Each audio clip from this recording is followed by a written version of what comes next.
My name is Sophia. This story is about my greedy mother-in-law, Sally. She's my late husband's mother.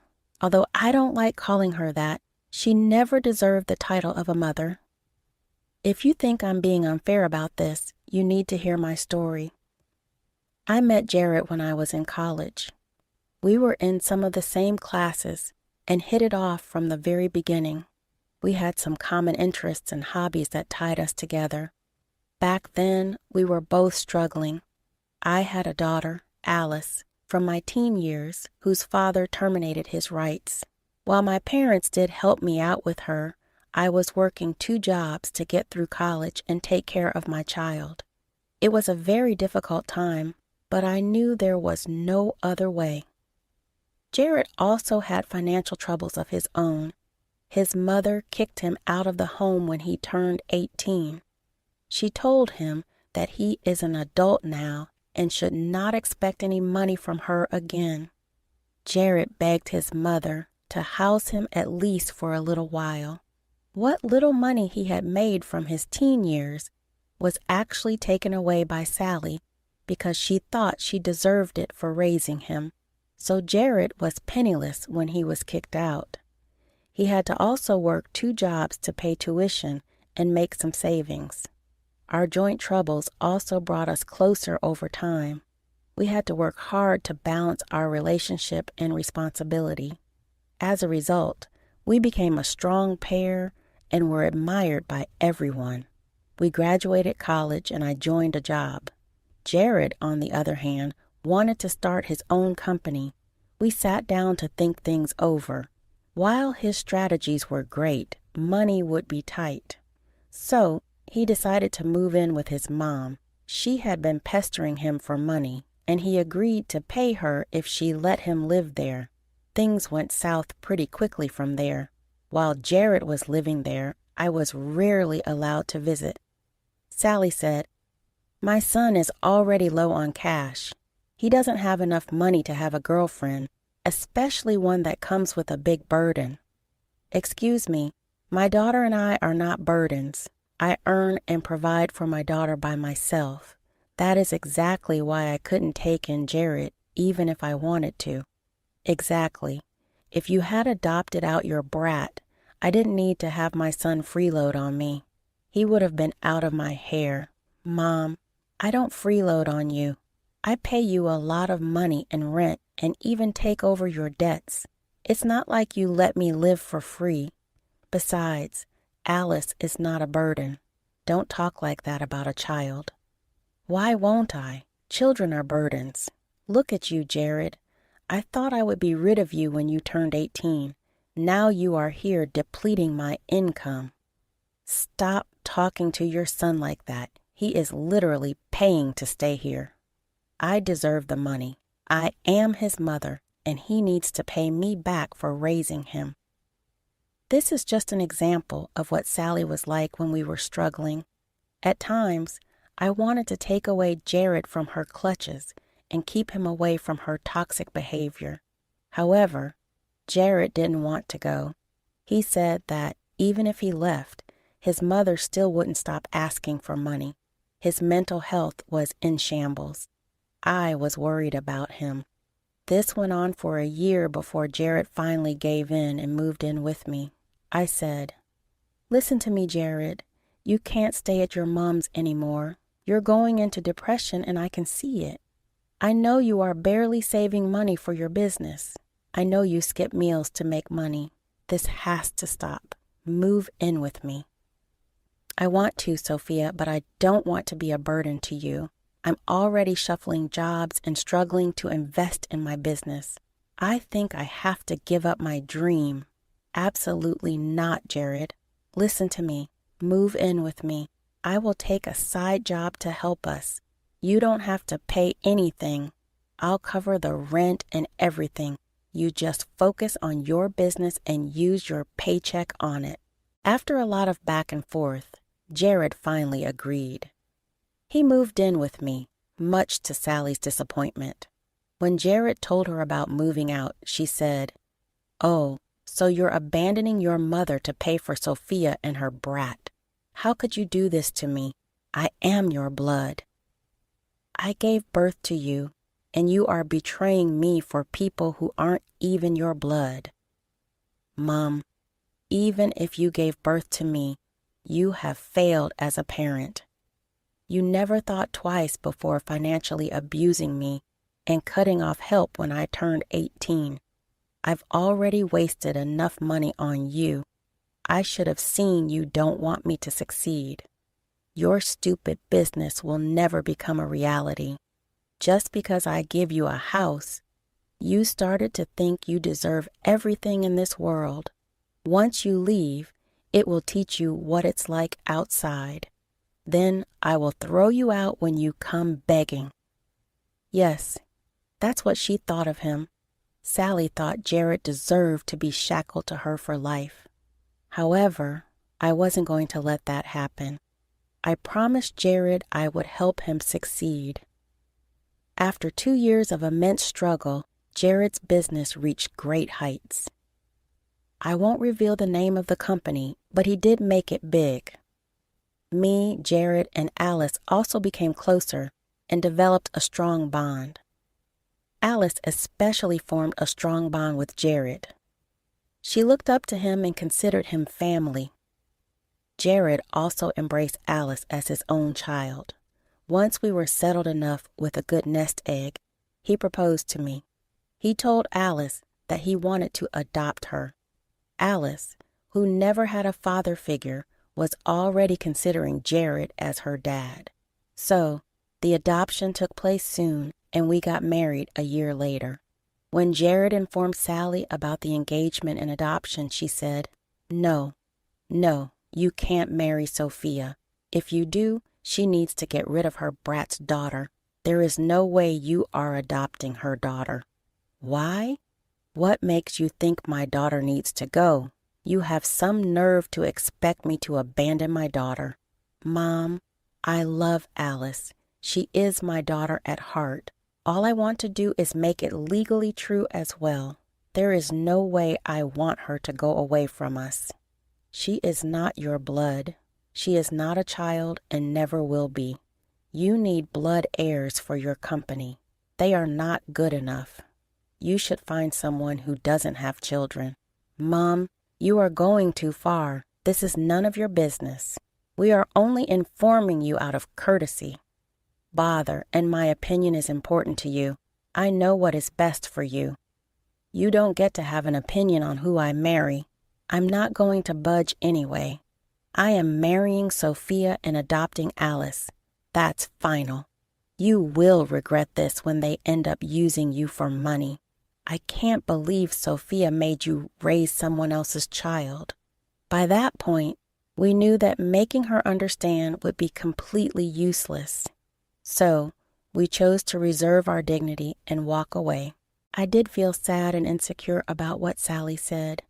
When we went back home, I took Jared aside and said, "Jared, are you sure about me and Alice?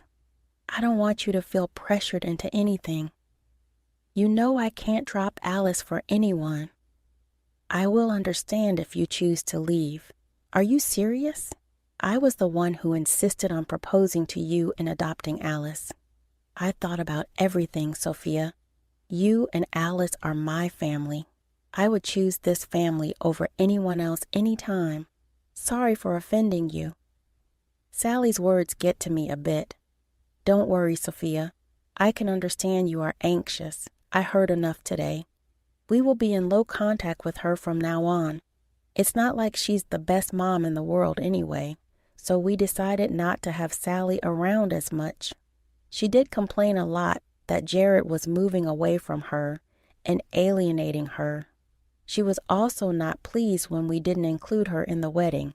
She thought she should have a special role to control and plan everything." Sally said, "It's bizarre how you have never included me in anything.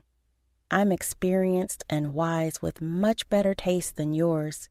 You should be taking my opinion." "Why the hell would I take your suggestion for our wedding? I am the mother of the groom. I deserve some respect. Your bad expenses are draining my son dry anyway." Someone needs to stop you. Yes, the mother of the groom who disapproves of the wedding. Mom, this is our wedding. I don't think we need to take permission from you. If you keep being this overbearing, I would have to uninvite you. Sally did throw a fit on this comment, but managed to keep it together for the wedding. She did show up in a white dress and tried to imitate me. Thankfully, I remained calm and didn't make a fuss. Instead, she received so many stink eyes from our guests that she had to go and change. After we got married, Sally doubled down on Jared. She demanded money from him and tried to convince him to leave me. She never missed any opportunity to criticize our lives and tell Jared that he made a mistake. We did offer olive branches, but she refused every time. It all came to a head when we invited her to Alice's 8th birthday. She did show up, but without a gift.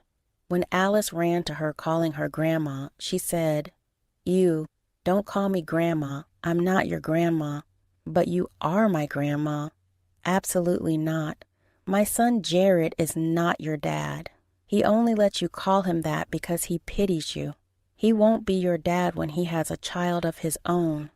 "Mom, what is wrong with you? Why would you say that?" "I said the truth, Jared. She needs to know. Besides, I won't let anyone call me grandma if they are not my biological grandchildren. This brat is just adopted and not your real child. How dare you insult my daughter? Today is her birthday, and you managed to upset her in the worst way possible. That's it, Mom. I've had enough of your behavior. Get out and don't ever come back. We are going no contact with you." I was busy calming my crying daughter when Jared kicked her out. We were embarrassed when everything happened in front of the guests. However, they were pretty helpful and did their best to make Alice happy again. Jared also repeatedly assured Alice that he would never leave or forget her. After this incident, we went indefinitely no contact with Sally. She did fight with Jared about cutting her off, but didn't care about us as usual. To be honest, I was happy I would never have to deal with her again. We went back to being the happy family we always wanted to be. However, after many years, life hit us. Jared ended up having aggressive lung cancer. It was diagnosed too late, and we only had a few months left. He was miserable and in pain. Alice and I were beside him at all times. Alice had just graduated and immediately came back to be with her dad. I did tell Sally about the situation to see if she wanted to see him one last time. However, she only checked in once a week and didn't even come to see him. One day, when I was visiting Jared alone, he said, "I'm afraid Mom is planning something. She keeps asking me about my company and assets. She's starting to get greedy again. Can't believe this woman. She is already hounding you about assets. How can a mother be so cruel?" "I'm used to this, Sophia. It doesn't bother me anymore. What bothers me is you and Alice being harassed by her after my death. I've been thinking about this for a while. It's keeping me up at night. Don't worry, Jared. I have the perfect plan to teach her a lesson. You take care of your health, and I will tell you what we can do." Sadly, about 2 months after our conversation, Derek passed away. Alice and I were devastated.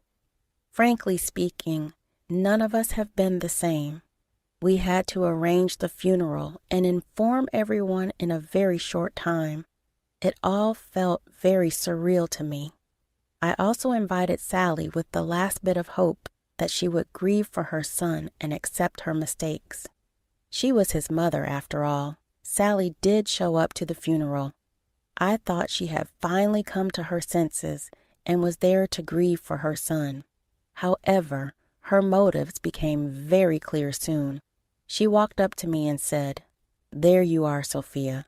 Just so you know, I'm here to tell you that I will take over Jared's company." "What are you talking about?" I asked. "Alice cannot inherit the company or his assets. She is not his biological child. His company should go to someone who shares his blood. Only people from his bloodline deserve his company. You are a vile woman, Sally. Even if Alice is not his daughter, Jared loved her like his own. You don't get to come and disregard their relationship. Everyone knows how close they were. That happened only because you and your daughter brainwashed him. There is no way he loved Alice like his own. Blood always comes first. She should never get the company." "Is that right, Sally? Then who should get all his assets? Tell me." "I am Jared's mother. We share the same blood. It was I who worked hard to raise him. You don't deserve anything. It was I who stood by him when he established his company. So I should be the one who gets everything. You are nothing but a delusional witch. You never supported your son and kicked him out when he was 18. Then you forced him to pay your debts when he was struggling to establish the company. Well, those things don't matter. The truth is that I was there and you were not. So all of this will belong to me. Just wait until the will is read. I can't wait to join as the new CEO." That's when I started to smile a little. My late husband was not even in the grave, and Sally was already dreaming of being a CEO. Sally thought she could just show up after years and whisk away my husband's company, the company he built with his blood, sweat, and tears.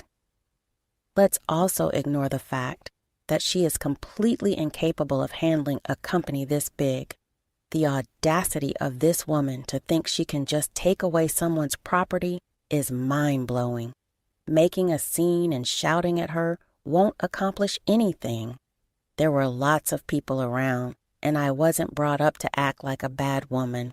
Besides, it was Jared's funeral, and I wanted it to be peaceful. So I calmly told Sally, "I see you have come prepared. You sure have made your plans quite well in advance. However, I think you might need some assistance from Alice." "What are you talking about? I am a grown woman with experience. I don't need the help of a bratty child." "You might want to rethink that, Sally. Here is her business card. I think you will change your mind once you talk to her." "Fine, give me the card." "Wait, what does this card say?" No.